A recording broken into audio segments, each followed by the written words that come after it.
In this episode, we're going to examine how organisations control model risk.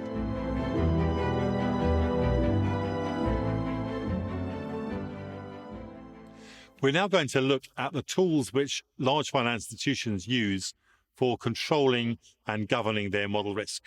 In front of you can see screenshots of two papers from a working party set up by the Institute and Faculty of Actuaries in the UK, looking at model risk governance and accounting for current practice. And it's well worth reading those papers to see more detail on what I'm going to show you now, which is based on extracts from that work. It shows a typical model risk management framework. It starts with a risk appetite statement. And that's a statement by an organisation as to how much risk they are prepared to tolerate of models going wrong. Now, that seems like a strange thing because surely they don't want models to go wrong. Why are they not aiming for 100% perfection? Well, the answer is if you're a large organisation with potentially thousands or tens of thousands of models on which you rely, there are going to be bugs, there are going to be mistakes in there, and it's unrealistic to assume you're going to get rid of all of them. But what you can do is talk about the processes and the standards that you set to develop and build models, to deploy models, the checks that happen, the reviews that happen, and how frequently those are supposed to occur. And you can state your risk appetite in terms of the adherence to the policies. So you might accept that a certain proportion of models may not have been properly checked or may not have been coded in the way that is in accordance with the standards, and your risk appetite statement might reflect that. Then moving around the cycle, the next stage is risk identification, and that's usually done by asking a large number of people to fill out forms nowadays online about the models they use, how many they are, how risky they expect them to be, and to capture other metadata about the models, how often they're used, how long they've been in use, how frequently they are updated, in what system are they coded, and so on. Then from that long list of models, what you'll generally find is that there's a small number which contain nearly all of the concerns. And many of the models are doing essentially trivial things and are much, much lower in terms of the risk of likelihood of something going wrong. So you focus on the material ones, and then you do a more detailed risk assessment. I'm going to describe that from a qualitative and a quantitative point of view in a few moments. Once you've got the risk assessments, you've got a process for monitoring and reporting those. Management will receive regular reports on how many models there are in the organisation, how risky they are perceived to be by a variety of different metrics on a dashboard. And once you've got that reporting, you're then able to mitigate the risks. The actions that you could take could include changes to coding, could include changes to how your models are developed, how the models are used, to documentation, to user guides, and so on. And that all then feeds back into a review of the risk appetite statement. You might decide, having gone through that cycle, that there's a lot of risk in those models that you hadn't previously been aware of, and that your risk appetite needs to be more realistic to accommodate those. On the screen now, you can see ways in which model risk can be assessed from a qualitative point of view. And this is a list of criteria that can be used to rank models from a low risk to a high risk. So there's the risk of how the model is used.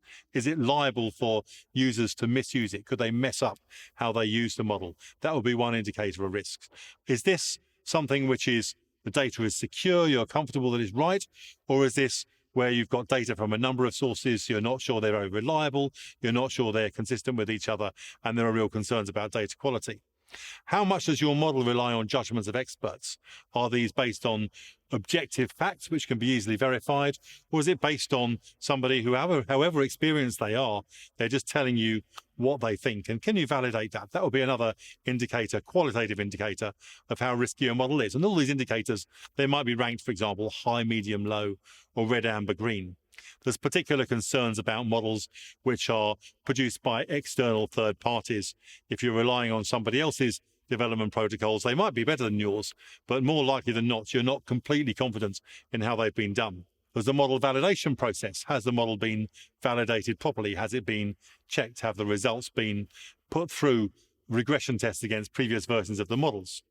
The model risk governance is the picture that I've shown in the previous slide, which was this cycle of looking at models and refining them and feeding back on how risky they are. Are these models vulnerable to external triggers? Could things go wrong outside your control, which causes the model to be wrong? The model's changes, have the models been updated? Are they subject to frequent revisions? When was the last revision? How often have you had to change the model here? So these are some examples of criteria which might be used to rank models in terms of their riskiness. Those were fairly qualitative criteria. There are also some more quantitative criteria, which I'm going to talk a little bit now. And these are to do with metadata. That's information about models which will be recorded alongside the fact that the model exists. So that metadata might include, what's the purpose of this model? Is it for strategic calculations? Is it for financial reporting? Is it to comply with regulation? We have to do it. What's the methodology? How peer-reviewed is that? How new is that methodology? How many staff are familiar with the methodology? It's riskier if you've got a small number of staff who understand it, and less risky if it's widely understood. How about the development stage? Who developed it? Was it third party? Was it in-house? How many developers were there on the team? Have you got key person risk? If one person leaves, you're unable to maintain or debug this model. What platform? Is it written in Python? Is it written in Java? Is it written in C++, .NET? How has the model been tested? Has there been automatic testing against previous versions which were known to have some degree of assurance about them? What's the code coverage? Have you got large parts of the model where the code only executes under very rare circumstances and therefore it won't have been tested? So all of these things are indicators of how risky a model might be. And then you've got the deployment stage, which would measure things like, is the model dependent on other models? How much interaction you've got there? How many trained users have you got? When was it last validated or reviewed? And how often have the models in the past been restated? So all of these things are metadata from which you can get a scorecard, and that gives you a quantitative way to rank the models as to how risky they are. It won't capture everything, but the metadata contains a lot that is of interest. The picture I'm showing now indicates how risk is in the eye of the beholder. And the way in which we describe risk often depends on who we are and our emotional feelings, as well as things that are objectively out there. And that is especially the case with model risk, where there is so much uncertainty. And I've indicated here on this picture some axes for classifying our attitudes to model risk. So going up and down, at the top you've got people who are very confident about models, and they're not really concerned about models being uncertain. They're very comfortable using models. At the bottom, you've got people who are diffident about models, and that means they're really worried about uncertainty that the model they're using could be wrong. Then on the right-hand side, we've got people who think that modeling is essentially a legitimate activity. So I might count myself in that category. I've spent a lifetime building models. They're not perfect. Some of them have gone wrong, but I don't think that modeling is inherently futile. Whereas on the left-hand side, you've got people who say a lot of this, we might just be wasting our time. There's no way we can really get it right. And so in those quadrants, you've got people with different views. You've got confident model users who are focusing on the things they know, and they're trying to get a model that is optimal in some theoretical sense. You've got conscientious modelers, and they're people who think modeling is legitimate in principle, but they're really quite concerned about the models that might go wrong and the uncertainty in models. Then on the left-hand side, you've got a different sort of person.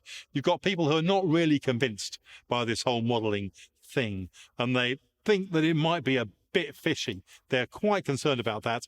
And so at the top, you've got intuitive decision makers. These are people who essentially would say, I'd rather go by the seat of my pants and look for market signals rather than rely on these models that I don't trust. And then at the bottom, you've got people who are uncertainty avoiders, and they will be trying to build models that are resilient, where the worst case is not too bad. They'll sacrifice some utility of the model and normal circumstances in order to put effort into constraining the downside. And the important thing about these four kinds of people is that none of them are wrong. They're just different attitudes to models that different people have. And when you've got an approval process for models, then you want to have people from each of those different mindsets in order to make sure you've got the best possible challenge for the models that you're examining. So let's think about some summaries here from these risk management frameworks. Risk management frameworks do exist. Most financial institutions would already have frameworks for market risk and credit risk, operational risk, perhaps strategic risk. And the thesis here is that those frameworks can be tweaked a bit and adapted, and you have a framework for model risk. You're just adding another silo. Now, it has to be said that not everybody thinks this even makes sense, because all of the other risks are measured and controlled and reported and mitigated using models. So there's a bit of circularity in having models about model risk. If the models don't work, then your model of model risk doesn't work either. So you've got to be a bit careful of getting carried away with process. It's easy to set up the committees and the meeting minutes and do the checks and dot the I's and cross the T's. But you have to be realistic about how much that is actually going to control the risk of the models that you're using. So we can look at the processes we've seen and compare them to the models we looked at in the introduction. How many of those would actually be mitigated by having a governance and control process? Well, the ones that would have most clearly been helped were the ones which were spreadsheet errors and typos. And you'd hope that in the process of review and validation, those get picked up. And we know that in those cases, actually, those steps were missing. And so you would hope that financial institutions, large financial institutions with sophisticated modeling teams would not now be making mistakes of that magnitude.